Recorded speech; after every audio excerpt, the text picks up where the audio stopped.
Thank you, everyone.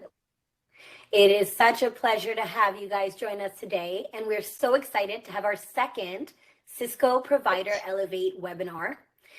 This is a wonderful opportunity for you to learn more about what we're doing and for us to provide you amazing thought leaders like our panel today to educate, inform, share best practices and tactical solutions to really help elevate the MSP community. Cisco's always been a partner-first community. We believe in our partners, and we think it's time to get really invested with the managed service providers around the world.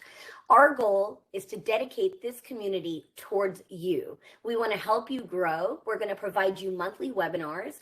We're going to help you with pricing, marketing, security, emerging technology needs, everything that you need, whether you're an exec or tech or anyone in between. In addition to that, we're going to help you elevate together to new heights. So what to expect? We have a great upcoming event. It will be virtual September 14th and 15th, 2 days of 55 speakers from around the world. And we will have more amazing webinars like this each month for you to join and listen and learn and participate.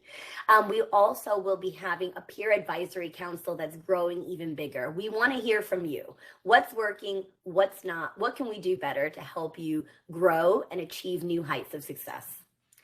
And the question is, are you a Cisco provider partner? Do you even know what that is? If not, grab your phone, get your QR code scanner ready, and we'll drop it in the chat window. Check it out. We'd love to have you join if you're not one already. And if you already are, thank you for being a partner. We look forward to working together.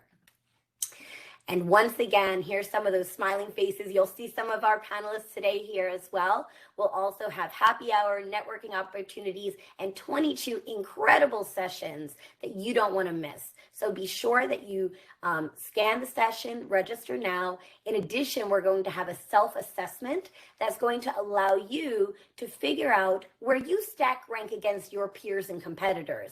And we're going to provide you content that will help you specifically on your needs. So without further ado, let's get started with a little poll. And Kelly, I'm going to ask you to bring up our first polling question to see where the audience is in terms of knowledge and understanding of our cybersecurity market as a whole.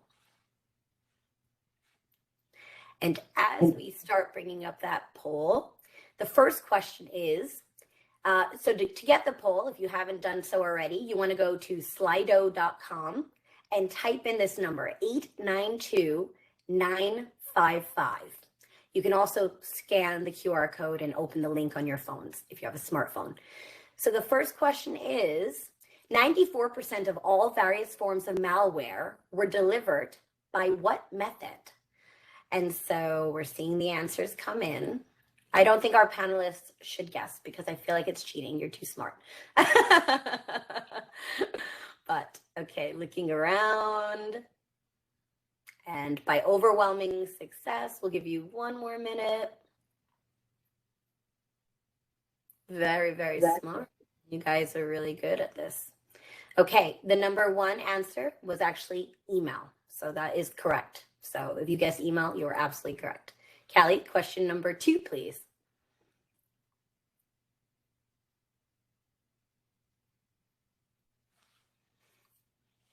And that's not to say that these other opportunities were not correct. That the cyber threats, the cyber criminals are using multiple touch points to get to you, but email was by far the number one way they did so.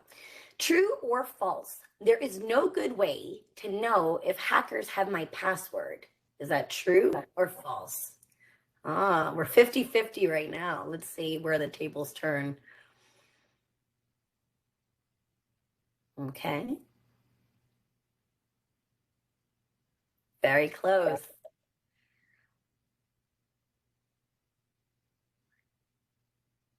Okay, give you one more second. Guys are a tie. It's like going to the World Cup. We don't want to tie. Come on, somebody. Okay, we're going to go with, it is actually false. There are tools that you can find out if somebody has your password. And we will perhaps talk about some of those ways you do it. And some of them are actually free. So you have a lot of opportunities if you are an MSP as a service that you can log on and potentially update your clients once a week, once a month on if anybody has hacked into their system. And the final poll before we introduce our panelists, please. Global ransomware damage costs are predicted to reach what by the end of 2021, which is 57 times more than it was in 2015. So what are your guesses? Is it 8.5 billion? Is it 20 billion? Or is it 975 million?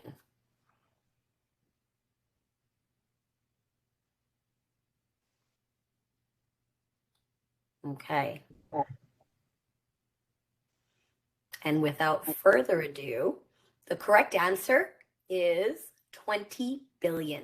So that is a huge amount of money. In fact, identity theft and cybercrime can cost an average person over $1 million. And cyber venture capital says that we're going to be in the trillions of dollars annually by 2025. So this is a huge problem. And let's drop down the polls and bring up our amazing speakers to say hello. And I want to introduce each of these incredible panelists.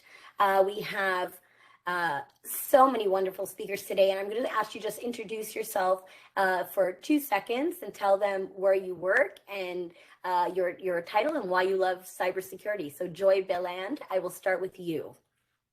Thank you, Michelle. Thank you so much for having me here. I'm Joy Beland with Edwards Performance Solutions, a company that no one has ever heard of in the MSP industry.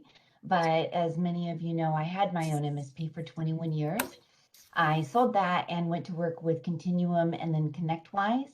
And my specialty is really the human element and working with any kind of service provider, whether it's a consultant or an MSP, in walking their clients through maturity models and educating them in cybersecurity. Wonderful. Thank you so much, Joy. Sitima Fowler joining us from the Bahamas on her husband's birthday. This is priority dedication to our community. Sitima, please introduce yourself for the audience. Thank you for having me, Michelle. So I'm excited to be here. My name is Sitima Fowler, and I'm one of the co-owners of Iconic IT. We are a MSP serving small, medium businesses. And, you know, I think cybersecurity is a topic that I think we can't put the blame on any one person or any one company. It's like we have to beat this and we have to do it together. And that's why I love doing events like this, where we're elevating everybody in the cybersecurity game as a community. So I love this. Thank you for putting this together, Michelle. Wonderful. Thank you so much. And thank you for joining us. And please send Mike a big happy birthday from the Cisco family and friends. Bryan Hornung. Oh, great. Thank you. Bryan Hornung, please introduce yourself for our audience. Thanks, Michelle. Thanks for having me. Thanks to Cisco for doing this and all the panelists for hopping on to this with us. I look forward to hearing from everyone. Bryan Hornung, CEO and founder of Exact IT Solutions. We are a Philadelphia-based cybersecurity company. We've been in business since 2004. We've matured, I say, from an MSP to a cybersecurity company. We're one of 40 companies in the world to attain the CompTIA Security Plus Trust Mark, which, if you don't know what that is, that's basically CompTIA's company-wide certification where they come in and assess you against the NIST cybersecurity framework. So we were able to achieve that in 2020. I just love helping people, number one. That's basically why I got into IT. And I fully believe that there's no better time to be in this business than right now, because we can really make an impact on the world with helping solve this challenge around cybersecurity. I love it. Thank you so much, Bryan, for joining us. And last, but certainly not least, Andrew Morgan, please introduce yourself to our audience today. Hey, Michelle, thanks. And for the panelists and Cisco, thanks for having me as well. I've been in the channel for 23 years when we were system integrators in bars. We were one of the first employees of ConnectWise. In 2019, I went off on my own, working with cyber vendors on their go-to-market strategies, and we launched some communities. We have the Cyber Call with about closing in on 3,800 MSP and MSSPs. We have a weekly session we do each week. We have the Cyber Nation, and we have the Cybercast, which is a podcast. So again, grateful to be here, and thanks for having me. Wonderful. We're grateful to have you. So let's set the stage. Obviously, we all know that 2020 was a year unlike any other, professionally and personally, and it didn't just bring about the coronavirus pandemic. It also brought a new threat landscape for cybersecurity. There were crimes that really did mirror the spikes of the virus, and there were cyber criminals who used the opportunity to seek the vulnerabilities that people had and the fear that they had by capturing that audience, and sometimes using traditional tactics that we've seen before in new and innovative ways. For example, your parcel cannot be delivered due to the pandemic. Click here to get the link. Who didn't have a package that was delayed during that time, right? So you would click it, or, oh, there's really breaking news about spikes that are happening in the virus. Let's check it out. And so people were learning. In addition to that, prior to the pandemic, 44% of people did not work from home. So overnight, over a weekend, the protocols that you had in an office in your cubicle were completely reimagined. People had to cobble together security solutions or just home solutions. And then you had homeschool, you had a lot of things going on. So my first question is, we know that email was one of the biggest in our poll. We learned that today. But what are some of the biggest cyber crimes, lingering or new, that you think is something that MSPs and SMBs really should be aware of right now? And Andrew, I'll start with you. Yeah, sure. I mean, in terms of the first thing, if you look at the attacks and you speak to, and I'll reference the experts we have on the cyber call all the time. I'll probably reference John Strand quite a bit at Block Hills Information Security, one of the best out there. The criminals aren't doing anything incredibly unique, meaning, these are offensive experts that are using tried and true solutions, if you will, or tactics to get in. So if you talk about, email compromise and things like that, that was, a big threat vector and getting people to click on things, getting compromised credentials. So, one of the things that we'll talk about, I think, on the upcoming things, the questions is what you can do about it. But, we saw that was new, I would say, is big supply chain attacks, right? And, what MSPs need to be doing, and we talk about this on some of the sessions in the cyber call, is they have to start doing third-party due diligence, and they have to start asking, they have to develop at least a competence around that, and they have to start asking their software vendors questions around their security, their application security program, and they need to get good answers on that. And lastly, they need to, get letters of attestation. So those are the things that come to my mind, top of mind. So. Awesome. Thank you, Andrew. Bryan, what are your thoughts? What are some of those trends that are happening right now or lingering on from 2020 or new ones that you're seeing in the last 8 months that we're in 2021?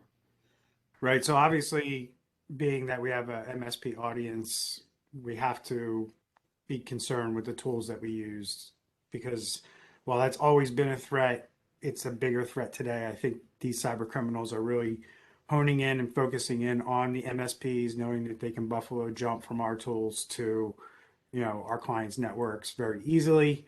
So MSPs need to take it upon themselves to do what Andrew just mentioned, is, vet your RMM vendors, vet your PSA vendors, make sure that they're keeping up with all the security practices that need to be, adhered to, and best practices are being followed. But on top of that, you need to do your own due diligence and harden your own RMM. So really focus on what you can do internally with your tools and ways that you can, segregate, air gap, whatever you can do to make it harder for these cyber criminals to get to these, various tools that you have. But on top of that, outside of that big, that's kind of like the big obvious one. What you want to be looking for in the future right now is malvertising.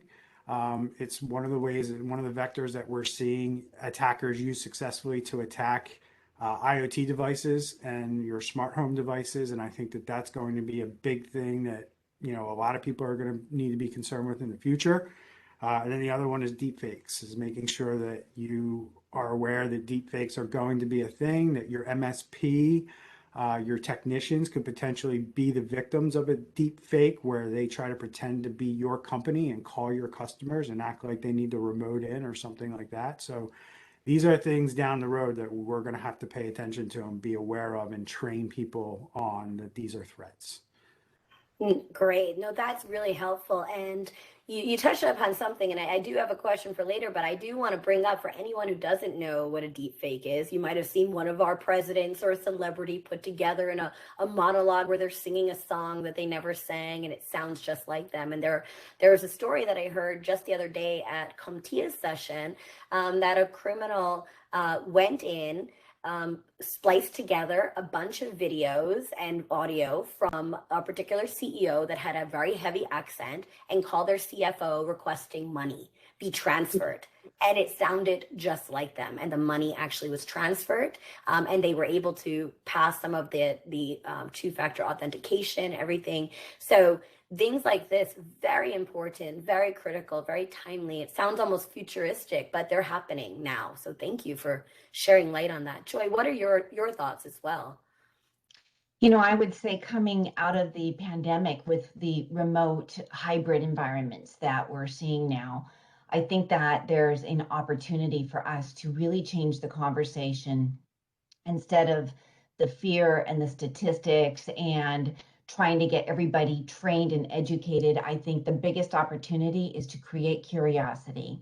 There's so much that our users are being asked to do, from InfoSec and the tools that they're using to trying to translate to what is meaningful for a home user or somebody with all of these different devices that are the attack vectors and platforms. And what I would love to see is an engagement of all of the users understanding why is InfoSec telling them or the MSP telling them that they need to do this, and make it engaging and fun. A great example is one of my team members that we just brought in with no cybersecurity background.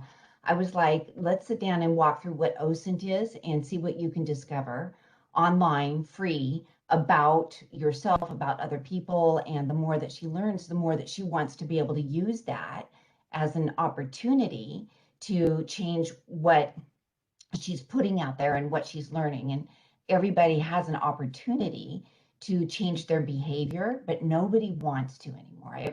I just see so much resistance to the change.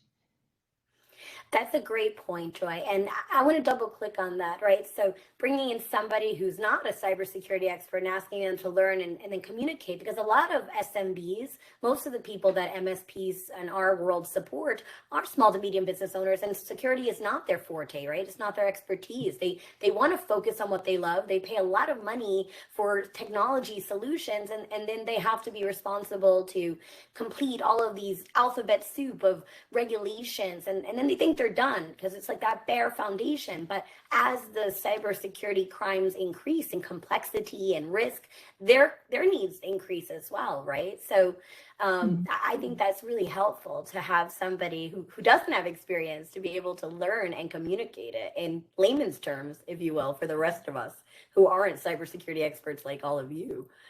That's great. Sitima, what are you seeing in your world? Yeah, so as an MSP, I mean, I will tell you that, we've always been focusing on security, but several years, it was just like nobody wanted to hear it, because when you haven't been attacked or you haven't been a victim of cybercrime, it's so hard to sell to our clients and say you need these products, because they're like, okay, I'm just a small business. And I'm sure there's MSPs out there listening that can probably relate to this, where you're telling the client what is in the best interest and they're telling you, no, we're going to be okay. You don't need to do that extra service. So what we've seen changed in the last year or so, now that is not like, now people are more open to having conversations. And if you're MSP listening and you're not like talking to your clients about a new cybersecurity package or an uplift, this is a great time to do it. Not only is it going to help your client be safe, but it will also bring you additional revenue. And I think now the conversation that is getting us through the doors is not necessarily about what you're going to do to protect yourself, because that's already a given. We're now changing the conversation and the narrative to how do we help you become more cyber resilient? So if you are going to get attacked, you are going to get a breach. With that assumption, how quickly and can you recover from that breach? Are you set up, and do you have a plan for that? And what would be the damage? Like what is let's plan and talk it out now before it happens to you. So we're seeing a lot more conversations and people open to the discussion of how to become more cyber resilient.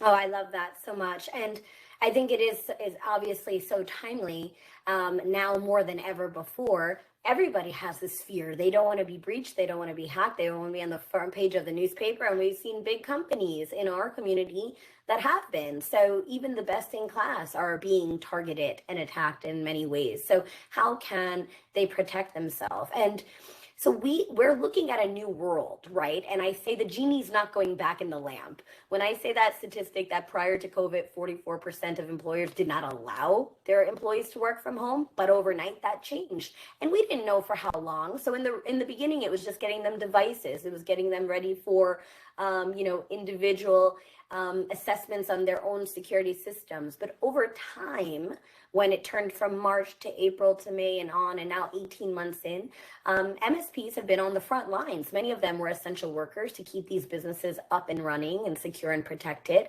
And many of them also had to reimagine their people, their process, their protocols. And we all were prepared for disaster recovery, many of us, but maybe we're prepared for a pandemic, right? So when you look at kind of that evolution, the initial response from the pandemic, from individual security controls to where we're at now, in many cases, business resiliency and a long-term focus, a platform, an end-to-end solution for security, SASE, connectivity, network edge security, cloud, zero trust. No one should be trusted, especially your cat on your keyboard. When we're in this place, where are we right now? And Cisco has a brand that we love to say is that work from anywhere, secure everywhere, right? So in the new future of work, how do people help their employees stay safe and protected and their business stay safe and protected? Joy, I'd like to start with you.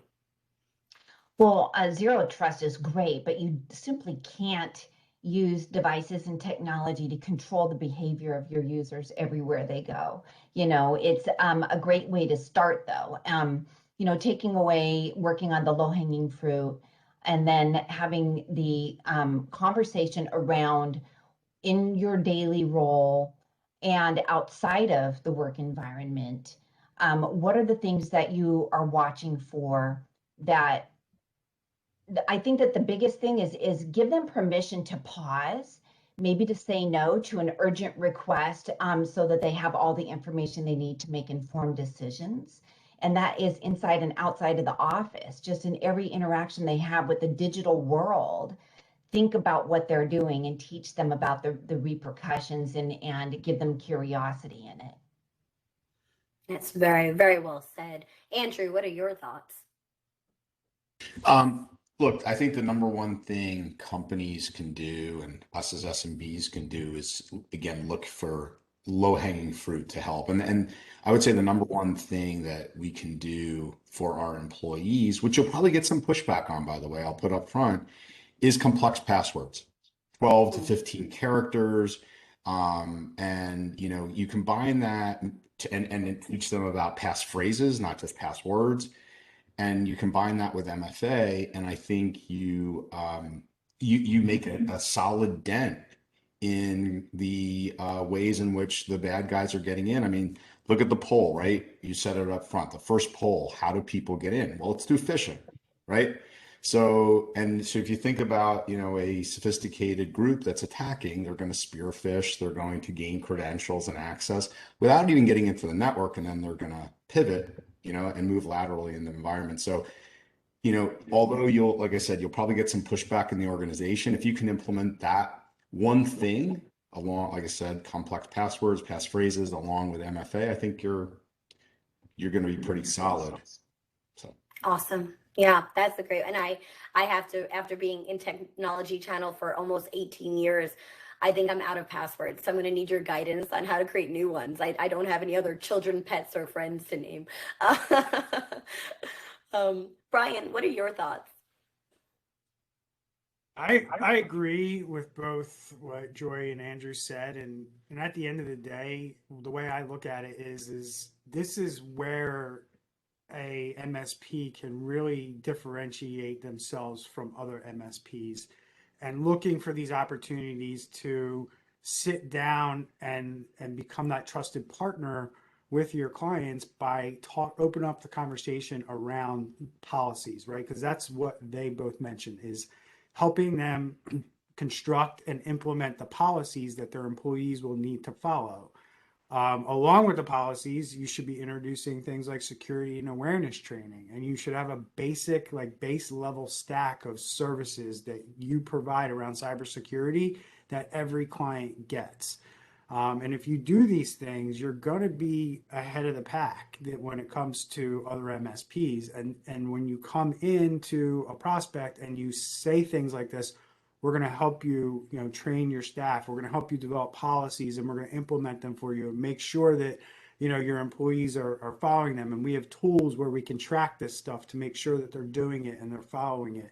And this is how it's all going to come together. And if you can paint that kind of future for them, they're more than likely going to say yes to your services, but they're also going to see you as much different than the other 3 or 4 companies that just came in the door to talk to them about MSP. So that's a great point, right? The key differentiators. And I say that a lot, right? I think the biggest thing that you can do as an MSP for your clients is to build that trusted advisor relationship. And then that's really where the MSPs shine as consultants to guide their customers who are not have that expertise.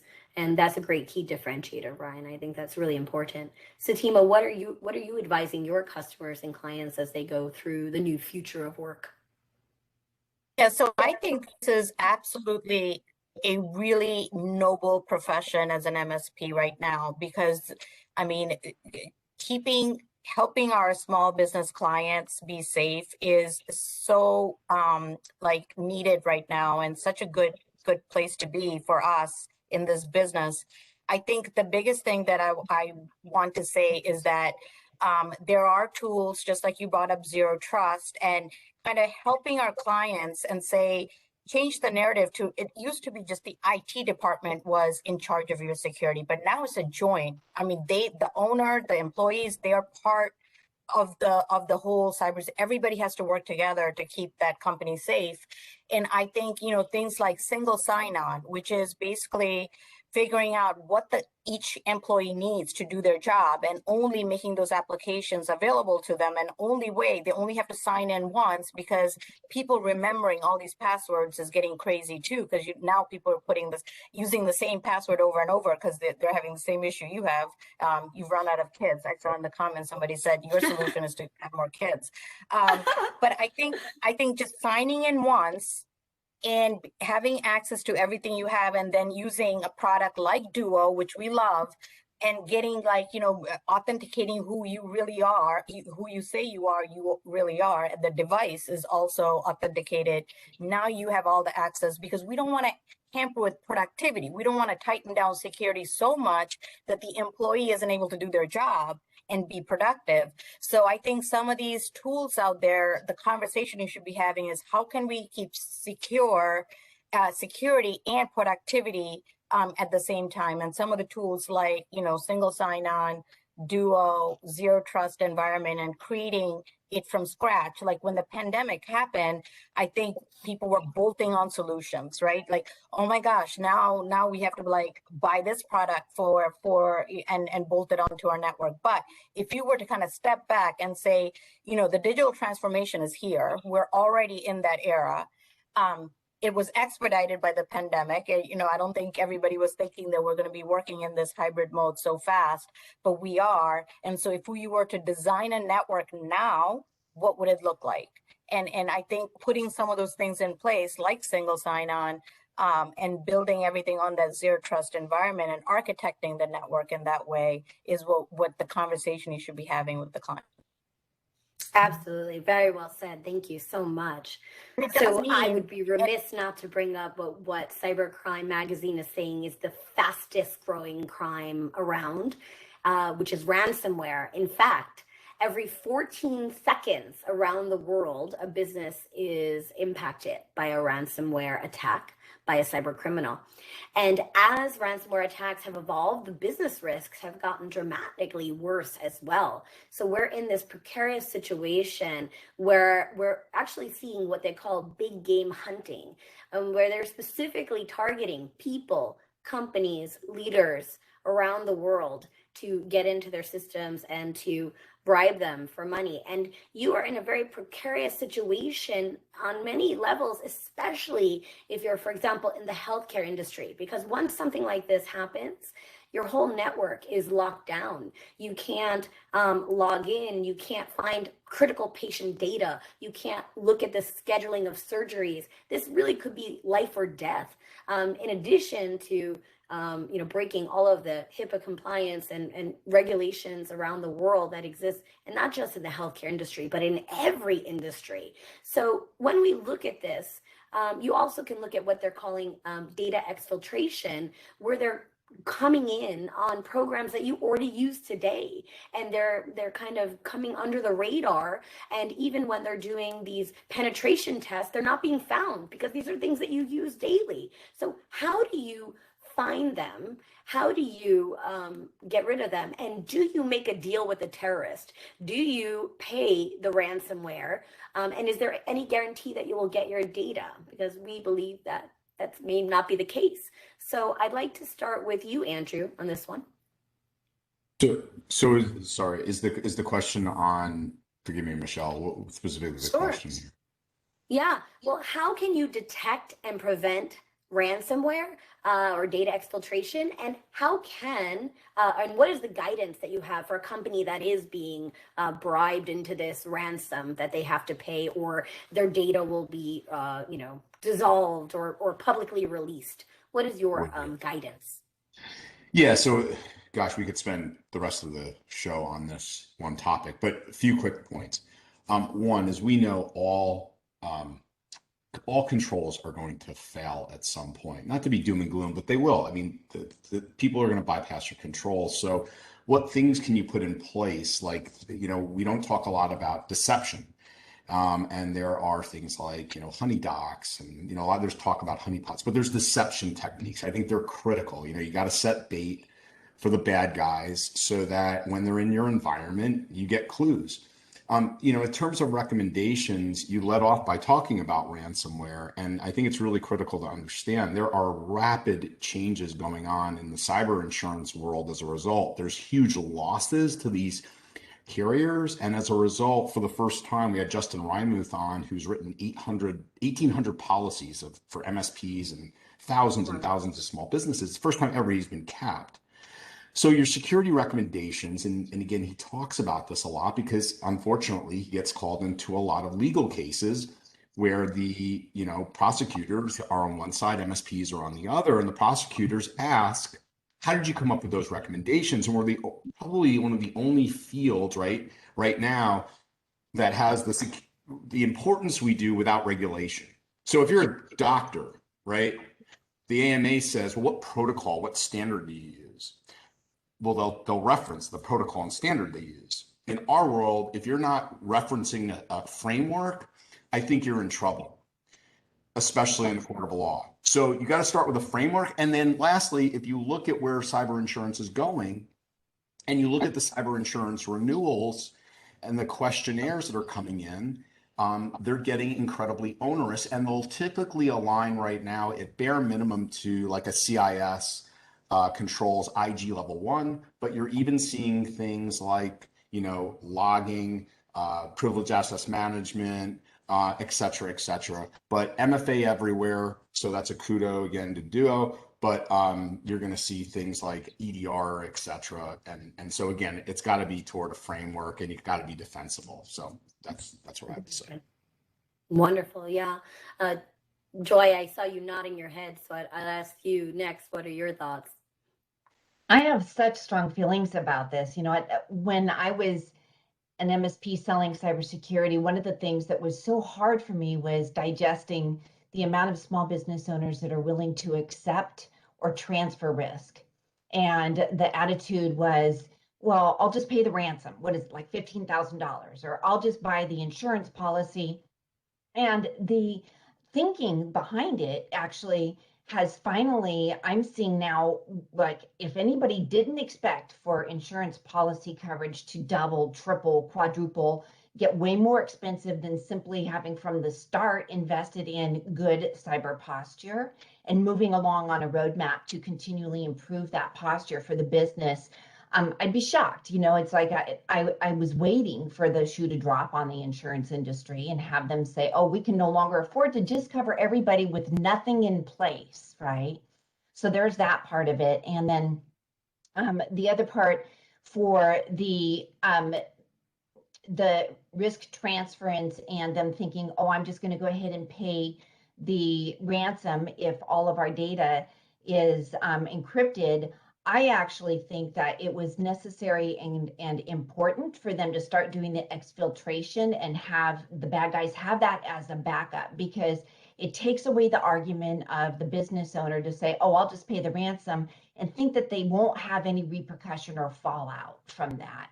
Now it's like, yeah, even if you pay the ransom, you really have a good chance of having that data exposed, you know? And so I think that it is like the bad guys themselves are driving a different conversation, and the ability for MSPs to have a lot more leverage in helping their clients to understand that mitigation of risk is in the long run going to be the best business case. No, that's very well said. And I was actually watching something from the former CISO at the White House who was talking about how even after, because there's such a high amount of these happening, when they sent a sample of what the alleged content that they had was from their system, it wasn't theirs. So even if you do pay the ransom, you may get it deleted, it may be encrypted, it may be the wrong data. So there's a lot of complexity here, right? In terms of you already know that they were in there. And I love the idea of the honeypot, Andrew, and kind of giving like those like tests, like those faux tests to get people in so that you know, you're aware that they're in your system. Sitima, what are your thoughts on ransomware? Yeah, I mean, paying the ransom is like the last thing we want anyone to do. I think this is why we really, really have so much focus on making sure that we have continuous backups and that the backups cannot be touched by the ransomware. I mean, by any kind of, malware. So I think we the lost continuous you. doing,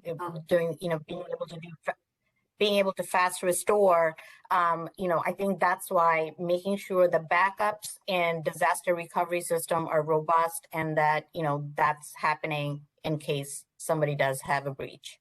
That's, yeah, very important, that just the redundancy for those situations. And Bryan, what are your thoughts in terms of, do we pay the beast? Do you let it go? Really depends on your maturity around your cyber resilience, as Sitima mentioned earlier. You have to prepare for the fact that you're going to get ransomware one day, and that should be part of your plan. Like, what are you going to do? I can tell you right now, if you don't do a tabletop or you don't plan for it, you're going to end up paying it. If you do, you're going to have things in place and controls in place that are going to allow you to make decisions on whether we pay it or not. And that's why you need to do this stuff and why it's important. And then from an MSP standpoint, all the things I mentioned earlier, hardening the RMM, making it really difficult if they get on a system for them to jump to wherever your RMM is being hosted, or, like you cannot, if you attacked my company's internal network at our office, you can't get to our RMM. You're never going to get there. So these are the things you guys need to be thinking about to protect your clients and how you're going to prevent the ransomware payments. You're going to stop them from being able to deploy it in the first place. But if they do get it, obviously, what I said earlier, your maturity in your process is basically going to determine whether you pay that ransom or not. And my opinion is most MSPs and businesses are behind the eight ball, and we're in a place where the majority of people have to pay it. Mm. Okay, interesting. So I think that, some countering opinions, some say pay, some say don't. And I appreciate that debate, because I think it's really, when you're stuck behind the eight ball, as you say, you're in a very, challenging position. And then the question arises, will you get the right content, or will they release it anyway? It doesn't matter at the end of the day. So very something important. And you did mention tabletop, and I have to do another shameless plug and give kudos and thanks to Andrew Morgan, who's going to be helping us moderate a panel tabletop incident response. You've been breached, what next, during our event. So check that out on September 15th. Again, make sure you register. You don't want to miss that. So conversations with small to medium business owners, we know they're busy. They wear a lot of hats. On average, there's 79,000 MSPs that are around the world that have 8 people, and they're working with small, medium businesses themselves.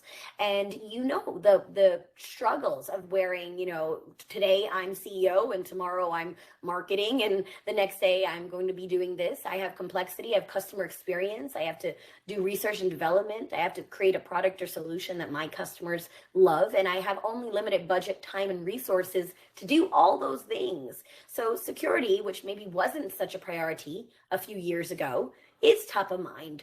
They're scared. They don't want to be breached. They don't want to be hacked. They don't want to be submissive to malware or phishing crimes in their community. But when they have $1 to spend, it's challenging to know where to spend it. What are the table stakes? What are the bare minimum things that they can do today to get the most bang for their buck, so that they're not put behind the eight ball, and that they're able to start developing an actual end-to-end solution or platform that keeps them secure and protected and gives them peace of mind. And that's in addition to all of the other things that they have to be, the regulatory frameworks that they have to be participating in, PCIs and HIPAA or Visa, MasterCard, and all of these frameworks, and the limited time and resources. So to all the MSPs out there that are working with small to medium businesses today, what do you recommend as the roadmap to get them to kind of table stakes and that evolution? And Bryan, I'm going to start with you on this one.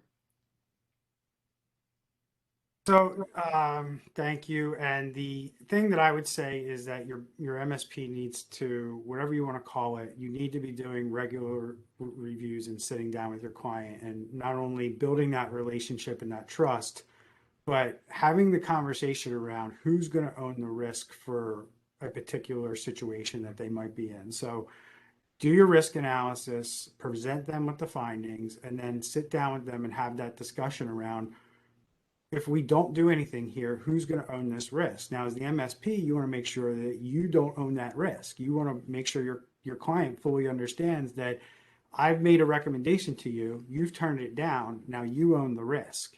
And that's how you properly do it. Now, when you're, as I call it in our business, and we have these conversations daily, who owns the risk sandwich there? When you tell a client you own the risk sandwich, they may find money somewhere. It's typically what we find. They find money, they find the budget when they're telling you they don't have the budget, but when they realize 100% of that risk falls on their shoulders, then maybe they'll change their tune about how they want to do it, or they accept the risk, right? They don't have the budget, they can't afford it, but then you work with them on a roadmap to get them there over time, right? So they understand that we're here today, and in 6 months we're going to be where we want to be, or whatever the time frame is. And that's how you build trust, you build a relationship, and you have these conversations with your clients so they can then prepare for the future, set money aside, get that budget in place to do the things that need to be done. Awesome. Yeah, absolutely. It's a marathon with a lot of sprints along the way in our cybersecurity planning these days. Sitima, what are your thoughts on kind of those bare minimums that you're getting for your clients so that they're secure and protected, and building that roadmap in a way that makes sense for them? Yeah, Now you mentioned that, as an MSP business owner, you're wearing so many hats. And I think as a small MSP, you are probably at a disadvantage. Iconic, is pretty large where we have several locations around the country, and we have an entire internal team who consists of CISSPs, and their only job is to look out for the security of Iconic and security of our clients. So that one of the reasons we formed Iconic is centered around cybersecurity and the resources it was going to take to really tackle this, because you can't just do it in the fringes. And it's so I think if you are a smaller MSP, partner with vendors that have the SOCs that are monitoring the logs and SIMs, and partner with really good vendors to get this together, because as a small MSP, this is a big task. This is pretty overwhelming, and you're gonna have to partner with some good vendor partners to tackle this. Absolutely. No, that's very well said. And we're always happy to partner. If you want to reach out, let us know. We can figure out ways that we can talk about solutions as well. Andrew, what are your thoughts on terms of the community of MSPs and how they can help build that roadmap with their customers? Yeah, so job number one of an MSP, in my opinion, is to secure themselves first. They're their biggest threat vector. I mean, if you think about it, Bryan mentioned it right early on about the RMMs and what we call the Buffalo jump, came out in the PERT security report, kind of terming that phrase. So it also allows you to gain command, right? In other words, if you're not doing it yourself, how do you go in and talk to a business? It's kind of tough to do that. Second thing is, and again, kudos to Bryan mentioning this, is, who owns the risk? Well, we had Eric Tild, who is the former chief legal officer for Logicalis, big Cisco partner for 9 years, built an amazingly successful MSP as well. And, we talked a lot on the cyber call about your MSA, right? So this is a perfect time where you're having those conversations around risk, choosing a framework, pointing to a third-party authority. This isn't my recommendation, right? This is what cyber carriers now are mandating, et cetera. But when you're doing that, again, realize, you need to revisit probably your MSAs if you haven't in a long time, because again, at the end of the day, if you're in a court of law, and for example, there's nothing pointing in that MSA is who's responsible for implementing and mandating multi-factor authentication, just pulling that one control. Well, if it's gray, right, the prosecuting attorney is going to go, well, you're the expert. Wouldn't it be you, Mr. MSP or Mrs. MSP, that should be the one mandating something that critical? So those are my thoughts real quick there for you, Michelle. Very, very important. Very, very, very important for MSPs to realize that, and that's true. As the experts and trusted advisor with great responsibility comes. So that's very important. And Joy, what are your thoughts on that? Oh yeah, sure, Bryan. I just want to add what Andrew said there with the lawsuit, because I think it's important for MSPs to know this. We've seen enough cases where lawyers have gone to your MSP's website, and if you say things like, we take care of your IT so you can run your business, that's enough right there to hang your MSP, for liability purposes, to say like, you said on your website you were doing this. So I just wanted to point that out. That is very helpful to know, definitely. So Joy, please close that thought off, and then I'll go to my final question. Sure. I think that in support of what Andrew was saying, that a roadmap of any kind, base it on a framework, base it on something that has the steps already laid out. The low-hanging fruit that everybody keeps referring to is always going to be the base level of any framework, whether it's CIS, 853, HIPAA. You want to make sure that you have those basics in place, and that you have the roadmap is just basically a series of projects where you're going to go from one maturity level to the next. And if you're able to do that as an MSP, involving the stakeholders, so everybody that's going to be of influence must be in on that conversation, must 100% be in support of it. And that way, you're going to affect the culture change as you do the implementation of those families of controls. But you'll have to become fluent in the conversation around risk, fluent in the conversation around what are the control families, what are the frameworks that are available, what makes the most sense for you as an MSP and for your clients, and fluidly walk through those conversations in order to be an expert. Otherwise, an expert will come in and you're going to sit there rather confused and embarrassed that you don't know how to participate in that conversation in the way that you should. Wow, very, very powerful. Thank you, Joy. So, married to a Canadian, I always have to quote the great one, Mr. Gretzky, and say, how are we going to skate to where the puck is going? As we look forward into all of the things, we talked about some of these things earlier, deep fakes. You can look at rides such as the Avatar in Disney World, which is augmented and virtual reality that's actually capturing your body speed, how fast are you breathing, how fast is your heart rate going, the biometrics, those things. If they were hacked, what could that mean towards your customers? Looking at misinformation that's being spread. We look at the political campaign. We look at everything that happened on social media and the spread of things that were inaccurate, oftentimes by other people, talking about, for example, fracking, Russian misinformation to try and drive complexity between US and Canada and drive prices up. There's so many examples of these things that are occurring.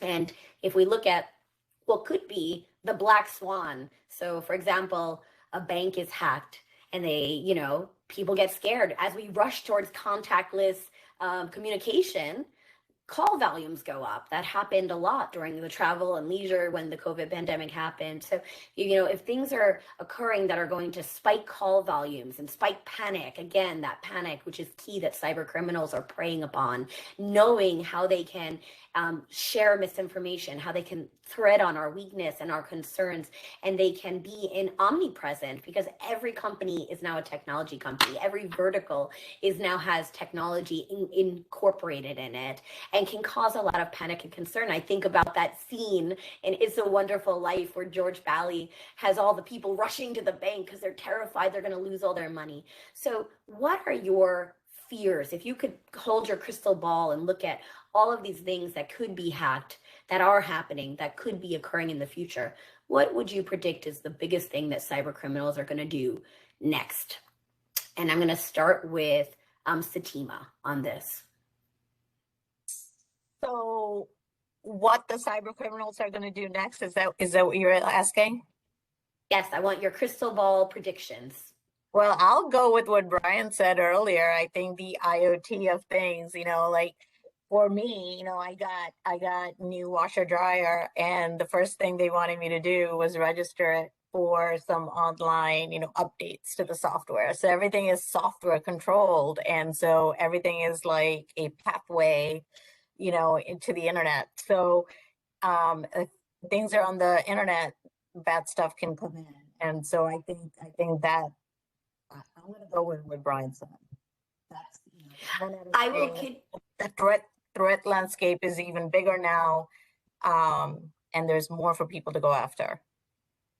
I will kid you not when I say I was on a call the other day that was delayed because somebody hacked their Roomba vacuum.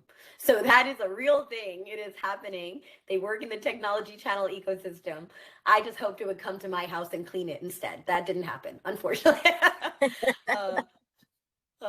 Joy, what are your thoughts? The next big thing, if you can make predictions about cybercrime. Well, I would say, at the outset of your question, it was, what is your biggest fear? My biggest fear about cybercrime is that we're being divided as a country.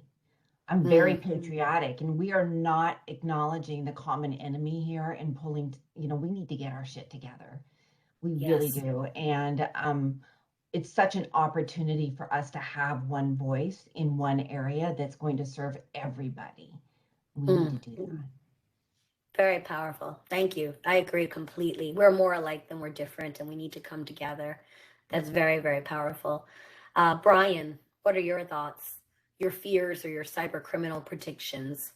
Yeah, my fear is that this is typically we look at cybersecurity ransomware as a business problem, and I think that without a shadow of a doubt in my mind, this is going to shift to an individual problem, which is why I mentioned the IoT stuff.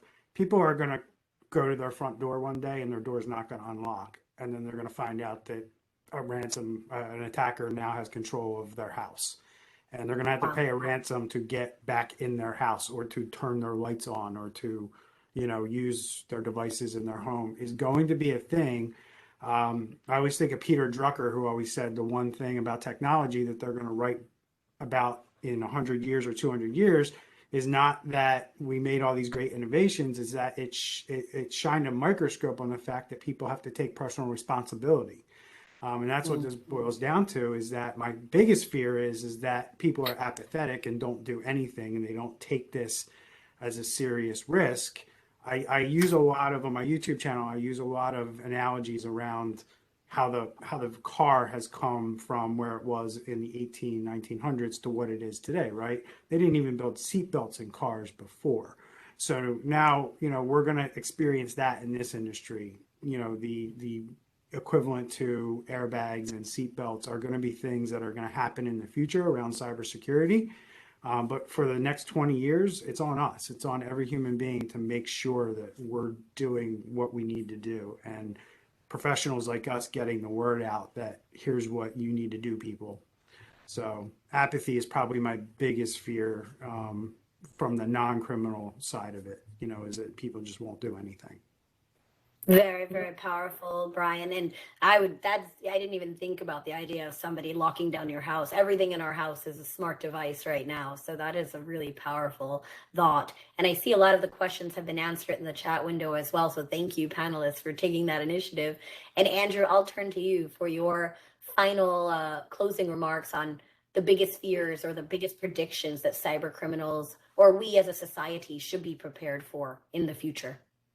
Yeah, I'm gonna take Bryan's word apathy, and because my passion in the world really focuses around helping the MSPs, I'm gonna say my biggest concern is apathy in the MSP community. And let me give you some data points. We've done large scale polls on the cyber call and asked MSPs, are you internally at least, have you assessed yourself to a CISM, framework IG level 1, which is implementation group level 1, basic cyber hygiene, and 65% of MSPs, or an equivalent, could be NIST, could be anything, the equivalent framework to basic cyber hygiene, 65% of MSPs answered no to that. All right, so that's number one. Number two, again, 80% of MSPs don't know across the board whether their customers do or don't have cyber insurance. So if they don't, you're the deep pockets on that if they ever have an issue. And so the third thing that leads into, if number one and number two are true and regulation does occur for MSPs, that's good news. Unfortunately, when I say unfortunately, let me scratch that word. That's good news for companies like Sitima's.